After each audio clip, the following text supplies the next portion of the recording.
Hello everyone, welcome back to my channel. Before starting the video, please subscribe and keep watching for more details videos.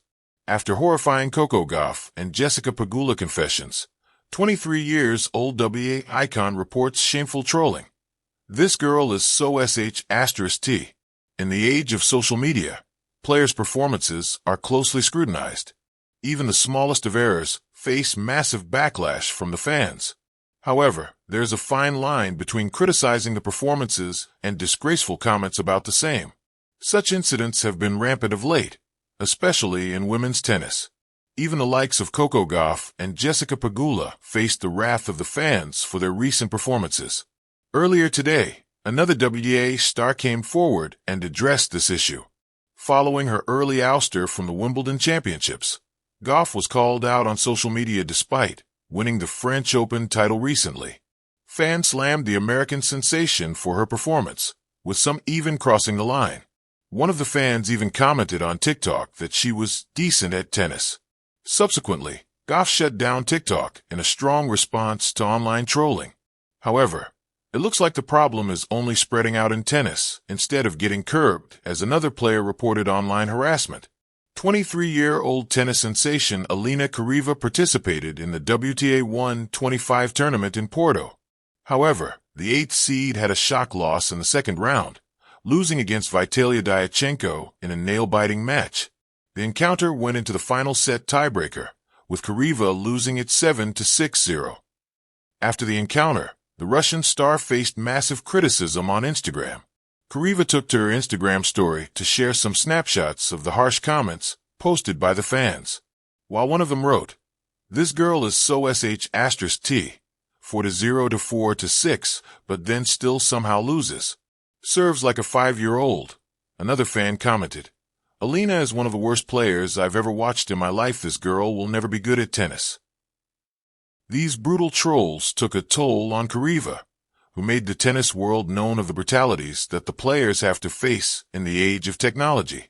Kharieva even took a sarcastic dig at these fans, writing, "When you lose, you are match 6:7 in the third set," along with a wow emoji. Even as the players have openly expressed their concerns over these issues, the problem is wider than it looks and keeps on spiraling. Thus, players like Gauff have learned how to deal with it. Coco Gauff on dealing with online trolls. Being a top player on the WTA circuit, Coco Gauff's performances are closely scrutinized. As a result, when things don't go her way, some fans take to social media to slam the American sensation in a brutal manner.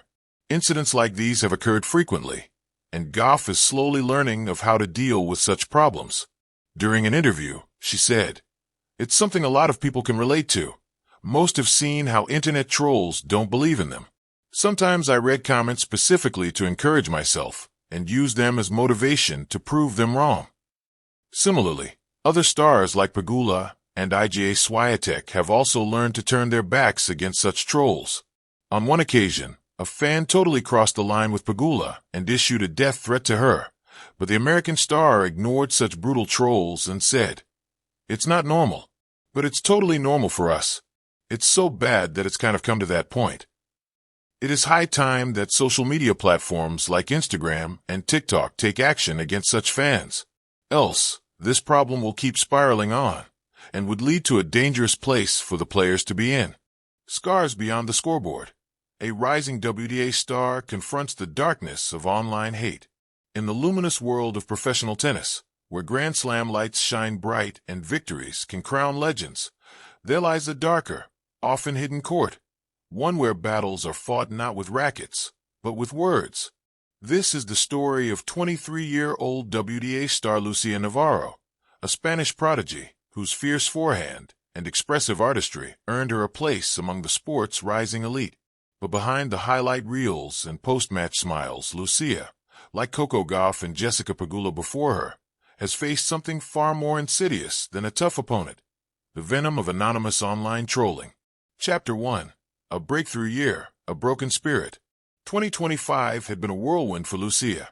After a spectacular clay court season, including a quarterfinal berth at Roland Garros, she entered the spotlight with expectations swelling. Journalists praised her touch, commentators admired her tennis IQ, and young fans, especially in Spain and Latin America, began to see her as the next generation's answer to Muguruza. But that was only half the story. After a tight 3-set loss at the U.S. Open to a seeded opponent, the comments began flooding in. First on Twitter, then on Instagram, then in direct messages. What started as harmless criticism morphed into hate. This girl is so sh*t. Embarrassing performance. Go back to the juniors. You'll never be Gauff. Never be Swiatek. You're just filler. Lucia read them. At first, she tried to laugh. Then she cried. Chapter 2, Coco and Pegula's Courage. It was at the WTA Players Forum in September that Lucia found the courage to finally speak up after hearing Coco Gauff and Jessica Pegula share their own experiences. Coco had admitted to sleepless nights during her teen years, questioning her worth after every loss. They said I only won because I was American, or because Serena was gone. They called me overrated. Sometimes I believed it. Jessica Pegula, stoic as ever, opened up too. I've been told I only have success because of my family name, that I bought my way into tennis. It's brutal. Even after a win, they find something cruel to say. Their honesty opened a door. Lucia took a breath. Then, with a tremble in her voice, she told her peers. They told me I'm sh*t. That I don't deserve to be on court. That I'm a joke to the sport. And sometimes I believe them. Silence filled the room. Then applause. Hugs. A kind hand on the shoulder from Coco. Pegula whispered, "You're not alone." Chapter 3, The Digital Dungeon. Like many young stars, Lucia had grown up in the era of social media. Her following, which once felt like a badge of honor, had become a curse. It's like being on stage where the crowd throws tomatoes if you miss a note, she later told a Spanish news outlet. She would wake up, grab her phone, and brace herself. Even after a win, trolls dissected every point. She double-faulted in the second set. Pathetic. A missed return in the final game? She's mentally weak. The worst. After she posted a candid training photo, a user commented, "No wonder you lose. You don't even look like an athlete." Lucia deleted the post. Chapter 4, Finding Light in the Locker Room. After her emotional confession, something shifted. The WTA community, often criticized for its rivalries, closed ranks around her. Ons Jabeur, known for her humor and humanity, sent Lucia a message. "You're magic. Don't let them make you forget that." Daria Kasatkina, who had dealt with similar hate when she came out publicly, tweeted, "Lucia Navarro is not sh*t. She's a fighter, an artist, and one of the most exciting players we have. The trolls are cowards. Period." Even retired greats like Martina Navratilova chimed in, calling for stricter online protections and labeling social media trolling the silent epidemic of modern sport. But for Lucia, the healing came gradually. With every warm message, with every conversation with fellow players, she began to reclaim a piece of herself. Chapter 5, From Pain to Purpose. Lucia, armed with support and new resolve, turned her experience into purpose. In October, she launched #ShutItDown, a social initiative to combat online abuse in tennis.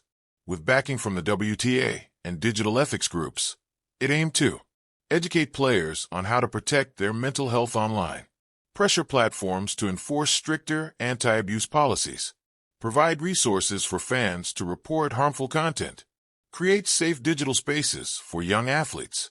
In the launch video, Lucia stood in front of a white background. No makeup, no glam, just her voice. They called me names, told me I didn't belong, but I'm still here. I'm still fighting. And now, I'm fighting for others, too. Chapter 6, A Phoenix Returns. By the end of the season, Lucia was back, not just as a tennis player, but as a beacon.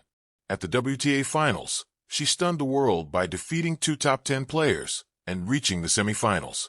When asked in a post-match interview what changed, she smiled. "I stopped listening to people who don't know me. I started listening to those who believe in me, even when I don't." When the interviewer mentioned the trolling, Lucia didn't flinch. "They tried to break me, but they built something stronger instead." Chapter 7, The New Age of Tennis Warriors. Lucia's journey is now being taught in sports psychology seminars. Her courage has inspired younger WTA players to speak up. And across locker rooms from Madrid to Melbourne, the conversation around mental health and online abuse is shifting. Coco Gauff, now a multiple Grand Slam champion, praised Lucia in an ESPN interview. She's turning pain into power. That's leadership. That's legacy. Jessica Pegula added, Lucia made it okay for others to be human. And in tennis, that's the bravest thing you can be. Final serve, more than just a player. Lucia Navarro's story isn't about a broken spirit. It's about a resilient one. It's about how even as the tennis world cheers aces and backhands, it must also learn to protect hearts and minds. About how an ugly comment can echo longer than a missed point, but so can a word of encouragement. And most of all, it's about how one girl, once told she was so sh*t, became a star not just with her game, but with her soul.